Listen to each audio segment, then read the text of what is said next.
Kulika iyo mukumulako mawulire amalala abasodox bajjukidde omutukuvu Gillen Moss ng'ono akola nnyo mu kusaasanya ekigambo kya Katonda. Olunaku luno lukuziddwa ku Lutikko e Namuŋŋoona.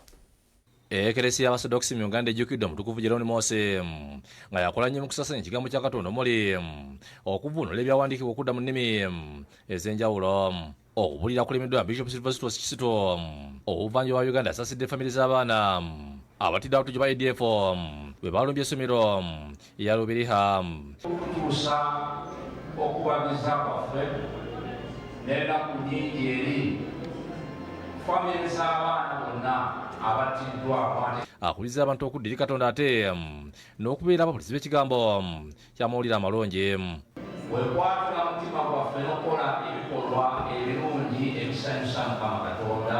Ye Bishop Nectarius Kabuye obw'eggulu n'obukiikakkono yagaliza Ssaabasumba Gillen Moss Muzeeyi emyaka mingi ng'akola emirimu gye.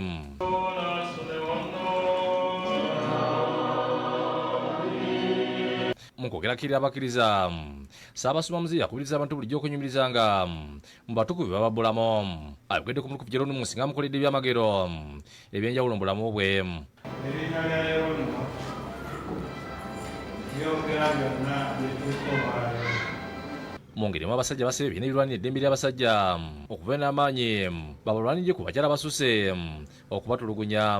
Babyogedde mu kusonoka lw'abataata olubadde olwaleero. Ssembwa Richard nga mutuzi w'e Kasengejje mu Kisota ne kansanyudde nga mukazi we bazamulisa akanjovu lyamuwasa n'atuuka okumubaka empapula z'ettaka nga bwamukuba. Endagaano enyanga yennyini yagibba yagitwala enagulyako poloti simanyi gyeri yagitwala yajja n'akubako yansanga muliri bwange wali weyanjalira wansi mbumuleekanyiza akasimu ntaddeko akayimba mpuliriza mbumuleekanyiza najja nansabula saamwedeza kubanga yali anoonyamu nga yagala kunsibisa. Ategeeza nti wadde amateeka we gali naye geekubira nnyo okudola abakyala kyokka agamba nti waliwo omukazi lwamukuba n'amuyisa obubi kyokka olw'okuba nti musajja buli wagenda tafuna bwenkanya. Funa ebibiina ebitulwanirira kubanga bawolereza nnyo abakyala ne bwaba akoze ensobi baba bakitwala nti ye mutuufu bamuwolereza nnyo abakyala. Toyinza kugenda n'omusinga ku poliisi. Osanga abasajja nga basula mu ntebe, osanga omusajja nga taweebwa kyakulya mu budde. Omukazi abafunye ku ssente eziyinza okuba nga zisinga ku z'omusajja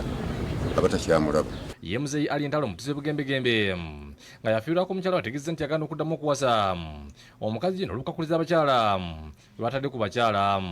N'abakazi aboogera okubayingiza oluusi mu baana baba ate otabukatabuka nabo tetukyasoboka ne kati ensonga byesonyiwa. Ssentebe w'ekyalo Kasengejje Christopher Musi agamba nti olunaku lw'abasajja lwandibadde lulungi okulukuza singa abafumbo bawaŋŋana ebitiibwa.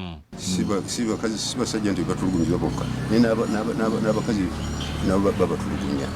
Kiri erudda n'erudda kumpi kwenkana naye nga kiva oluusi mu kuganza oyinza okuba n'amaka n'aganzaayo webweru oba omumaka n'atamutwala ng'ekikulu. Baasabye ne gavumenti egendere kussizza DNA abasajja bayambibwe.